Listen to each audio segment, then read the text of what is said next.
Guys, I'm here with Andrew Pardue, natural bodybuilder. He is a rep with Core Nutritionals. Is that right, Core Nutritionals? Yeah. And we just hit a workout here in the Muscle and Strength Gym. I thought we'd spend some time introduce you to Andrew. Andrew has written at least one article on muscle and strength. And how old are you right now, Andrew? I'm 20 and going to be 21 in November. So. And when did you get in bodybuilding? Really, I got interested in bodybuilding probably in elementary school at a pretty young age. Hit a growth spurt, got really tall. And with that, I was really skinny. So I started getting into lifting, got more and more interested in it, but obviously, like a lot of new people, didn't really know what I was doing. Tried to just kind of piece together information from different places. Competed in my first show whenever I was a senior in high school. Still, didn't know nearly as much as I do now, which I still have a lot to learn. But, shortly after that, I hired a coach, Cliff Wilson, which has done a lot of stuff for muscle and strength in the past. In my opinion, one of the best natural bodybuilding coaches there is. And since then, I've took a few years off season to grow, and I'm looking at a few shows next year, so we'll see how it goes. So you're looking at competing a couple times next year. Yeah. Tell us, you're a younger guy, and you told me earlier you made a few bro mistakes early in your training. Yeah. I have a lot of viewers who are on the younger side, even though I'm big and old and ugly. But for those young guys out there who are just starting out, can you share some of the mistakes you made early on in your training? I would say definitely one of the first things I really messed up on that I wish I would have changed was in the off season. I tried to do the really bro bulk style. I thought, well, I'm a skinny guy, so I'm gonna have to eat a ton of food. So I would eat just unreal amounts of food. I ate really bro back then too, if you want to say that. Did you count calories, or did you just get the shovel? I think I counted calories in the sense of just a calorie, but as far as breaking it down to how many grams of protein and fat and carbs, I didn't really do that, and I didn't really systematically adjust week to week based on my weight and my energy levels. Just kind of ate at that range? I just ate a ton of food. And, what's your weight right now? Right now I'm about 186. What did you start out at when you started with bodybuilding? When I started, I can't really remember, but I can say from all the mistakes that I made going into my first show, I was probably 150, not very lean. Since working with Cliff, I was probably taking in around 300 carbs, like 40 grams of fat, maybe 160 protein or something like that. And since I was with Cliff, we really stressed systematically adjusting my calories to allow my metabolism to catch up and to keep my weight under control. With that, I'm eating probably now 500 carbs a day as of today, 260 grams of protein, and like 90 grams of fat. And that's not from eating a ton, but that's working my way up, letting my metabolism adjust. So how many calories is that about a day? 2,000 from about 2,000 from carbs, about a little over 1,000 from protein, and so you're running at about 3,700 a day. Yeah, something like that. Yeah. Now, one of the issues I run into on the channels, I run into a lot of guys who are skinnier, who are about 115, 130 pounds, maybe even 140 pounds. Yep. They look at me, they look at some big old guy, and when I tell them, I ran into a guy earlier this week who was only eating 1,500 calories a day, and he was 115 pounds, and he was worried about getting fat. Now, that's a common thing in our industry these days. When I tell guys to jump up to at least 2,500 to start with, they panic. Can you speak to these guys as a lean bodybuilder who is eating 3,700 calories a day? Can you speak to this fear that they're going to get fat? Yeah, my biggest thing, like I said earlier, was to slowly up your calories. If you jump from 1,500 to like 4,000, you're probably going to have some issues. But if you're willing to actually be patient, slowly work your way up, your metabolism is going to adjust, and it's going to help you in the long run.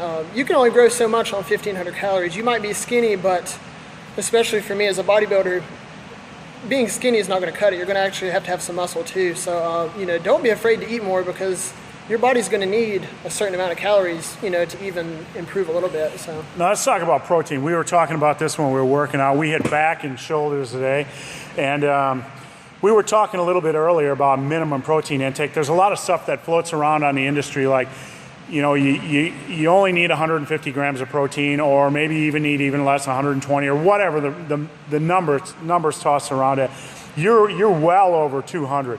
Can you speak to that? Why you feel it's okay? I eat a ton of protein a day as well, but As somebody who eats 3,700 calories, what are the benefits for you for eating more protein? One thing I mentioned is, as someone that's, like I said, systematically working my calories up, it's still a good way to add calories and keep a balance. Yeah, I could take some away and put it to carbs, but that kind of throws you out of balance. So that's one thing. It helps me add some more calories in, especially with protein being more thermogenic. I can add a little bit more calories here and there without really jumping my weight up. And then with that, one thing people don't realize is, there's a big myth about how you can only digest so much and it goes to fat, and there's a lot more to it than that. Lane Norton did a lot of studies back in the day suggesting that you could spike protein synthesis, kind of max out a spike with, I think it was around 40 grams of like a really good high quality protein. But then there have been several studies concerning total anabolism, and basically it's suggesting that even if you eat more than 40 grams per meal, your body can still benefit from it. And I think John Bossi, a good friend of mine, did some research with it, which I can send you the article. Maybe you can link it to the Sure. description. But my biggest thing is there's a lot more science behind it, and there's a lot of things that people overlook because it's not fun to read scientific studies and get down into the research. People would rather listen to the big guy that might not necessarily have the most consistent information. So there's a lot more to it, and a lot more research that has been done since a lot of those kind of myths have came up. So I've been there too. We were talking earlier. When I started, I was 145 pounds, and I could basically eat all day long, and not really. It was hard for me to gain muscle mass. We were talking about it earlier. If guys like us would just go with 120 or 150 grams of minimum protein, we would be eating so many carbs a day we'd never leave the toilet. So dietary balance is also something to take into consideration. Now, Andrew here is with Core Nutritionals. If you're not familiar with Core Nutritionals, they're a quality supplement line. Doug Miller, who is a Jordan Cup competitor. Cliff Wilson, who I've worked with many times at Muscle and Strength, is on the team. He is a top bodybuilding coach. And Andrew here is with Core as well. Can you tell us a little bit about Core and a little bit about your daily supplement protocol? Core, one of the biggest things I try to tell people first thing is we don't use any proprietary blends. Not to bash other companies, there's other quality supplement companies out there, but a lot of people will use proprietary blends, and in my opinion, that's a way to hide some of the stuff that they're using. If a label on a proprietary blend thing says includes creatine, you might not know exactly how much creatine. And if it's not the clinical dosage, Yeah, I want to interject here because that's something I was talking about yesterday. I wrote an article on creatine and beta-alanine, and there's a lot of information on the benefits of stacking creatine and beta-alanine, but when you're taking a pre-workout, if it's a proprietary blend, you don't always know how much creatine or beta-alanine you're getting, and if it's an optimal level. Yeah, and if it's not a clinical dosage based on research, how much is it going to actually benefit you? That's one thing. We don't use proprietary blends, so you're going to know what you're taking. If you've done your homework, you're going to know how much of each thing you should be looking at. So you're going to be able to tell that right off the bat. And then, like I said, we use clinical dosages of stuff. Where you're in the research, we pay attention. We have people with biochemistry, biology, chemistry, exercise science degrees that are actually putting the work in to make sure that it's what you need.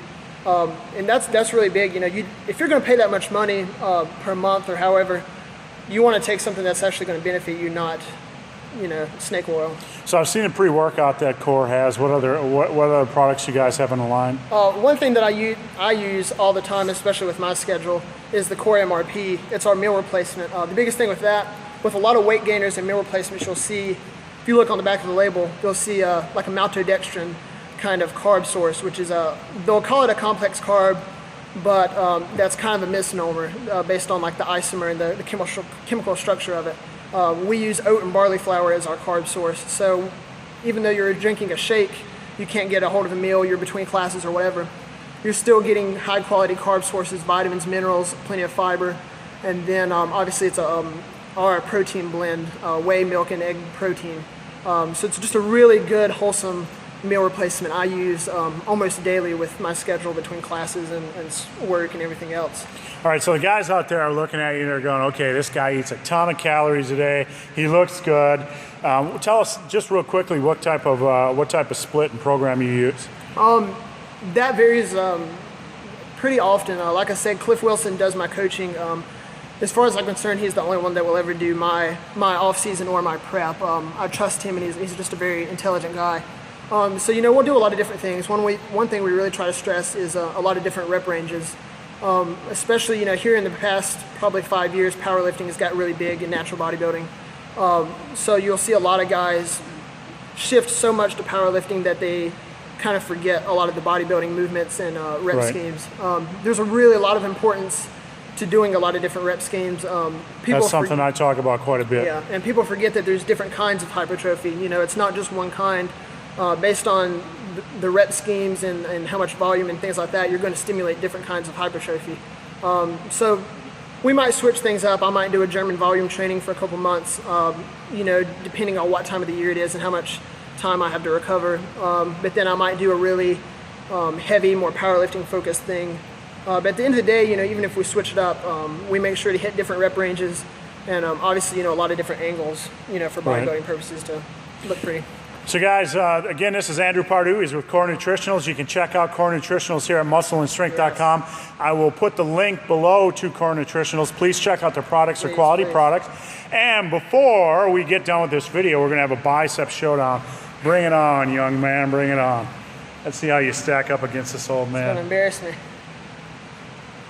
He's got the definition. I've got the good looks. All right, Andrew. Thanks a lot, man. I appreciate it. Take care.